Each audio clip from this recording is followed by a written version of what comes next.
నమస్తే. తిరుపతిలో బీజేపీ నేత టీటీడీ బోర్డు సభ్యులు భానుప్రకాష్ రెడ్డి మాట్లాడుతున్నారు. లైవ్ చూద్దాం. ఇలా లవ్ జిహాదీ పేరుతో అకృత్యాలు చేస్తున్నటువంటి వారికి గుణపాఠం ఉండాలి. మీరు చనిపోయేది కాదు నదిలో దూకి ఆ సాదిక్ని రోడ్లో నిలబెట్టి తోలు వెరుకుంటే బాగుండేది అని చెప్పి ఈరోజు హిందూ సమాజం భావిస్తాం. మీరెందుకు చనిపోవాలి? జరిగినటువంటి అన్యాయాన్ని ఎదిరించాలి. దయచేసి నేను ఇంద్రప్రస్థ నుంచి చెప్తున్నా, ఎవరు అధైర్యపడకండి, ఎదిరించండి, పోరాడండి. భారతీయ జనతా పార్టీ మీకు అండగా ఉంటుందని చెప్పి నేను హిందూ సమాజానికి పిలుపునిస్తున్నా, హిందూ సమాజాన్ని వేడుకుంటున్నా. హిందూ సమాజానికి మీ వెనకాల మేము ఉన్నాం, మీతో పాటు కలిసి నడుస్తామని చెప్పి మేము వారికి హామీ ఇస్తున్నాం. ఎవరికైనా ఎక్కడైనా ఇలాంటి అన్యాయాలు జరిగితే మా దృష్టికి తీసుకురండి.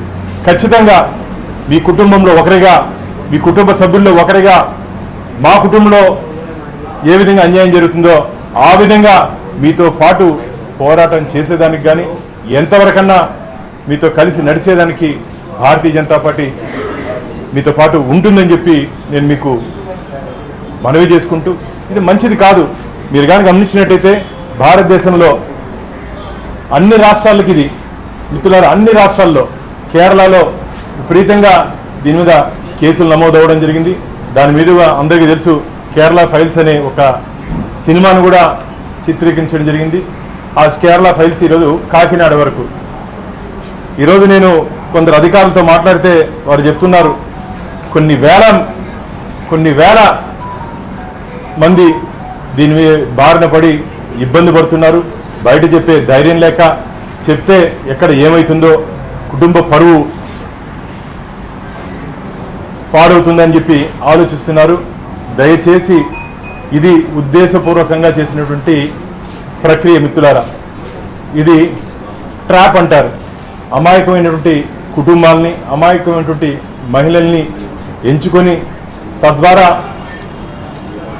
హిందుత్వంలో ఉన్నటువంటి కులాల్లో ఒక కులాన్ని టార్గెట్ చేస్తే 25 లక్షలు మత వాళ్ళు లవ్ జిహాదీ పేరుతో వాళ్ళని వశపరుచుకుంటే లక్షల రూపాయలు ఇస్తున్నారు కులానికి. అంటే నేను కులాల ప్రస్తావన తీసుకురాను, కానీ 25 లక్షలు, 50 లక్షలు, 10 లక్షలు టార్గెట్ ఇస్తూ వాళ్ళ దగ్గర ఈ పనులన్నీ చేయిస్తున్నారు. కర్త కర్మ క్రియ ఎవరో ఖచ్చితంగా కనిపెట్టేసిన బాధ్యత ఈరోజు మా ప్రభుత్వం మీద కూడా ఉంది. ఎందుకంటే ఆంధ్రప్రదేశ్లో ఎన్డీఏ కూటమి మేము ఉన్నాం కాబట్టి ఖచ్చితంగా మేము ముఖ్యమంత్రి గారికి కూడా కోరుకుంటున్నాం, దీని మీద పూర్తి స్థాయిలో విచారణ చేపట్టి ఈ సాదిక్ లాంటి దుర్మార్గులు, ఈ సాదిక్ లాంటి రాక్షసులు ఎవరున్నా సరే వీరందరినీ ఖచ్చితంగా ఫాస్ట్ ట్రాక్ కోర్టులు ఏర్పాటు చేసి వెంటనే శిక్ష పడే విధంగా మనం దీని మీద కలిసి చర్యలు తీసుకొని మహిళలకు ఒక భరోసా వేయాలి. యచ్చ నారిస్సు పూజ్యంతే రమంతే తత్ర దేవత అంటారు. అంటే ఎక్కడ మహిళలు గౌరవించబడతారో, ఎక్కడ మహిళలు పూజింపబడతారో అక్కడ దేవతలు ఉంటారని చెప్పి మన సాంప్రదాయాలు చెప్తోంది.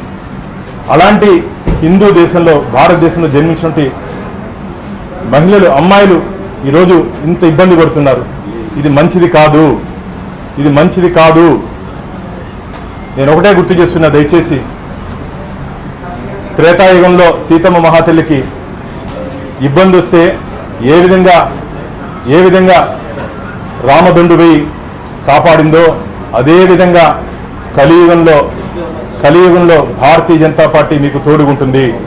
ఖచ్చితంగా మేము మళ్ళీ చెప్తున్నాం, మీకు ఎవరికి ఏ ఇబ్బంది ఉన్నా సరే తొందరలోనే మా రాష్ట్ర అధ్యక్షులు గారితో మాట్లాడి, మాధవ్ గారితో మాట్లాడి దీని మీద ఒక టోల్ ఫ్రీ నెంబర్ కూడా ఉంటే ఎవరైనా తమ ఫిర్యాదులు ఇస్తే వారి వివరాలు గోప్యంగా ఉంచుకుంటూ వారికి న్యాయం జరిగేంత వరకు ఖచ్చితంగా మేము వారితో పాటు ఉంటామని చెప్పి మళ్ళీ వారికి హామీ ఇస్తూ, ఇలాంటి దుర్మార్గుల్ని వదిలే ప్రసక్తే లేదు.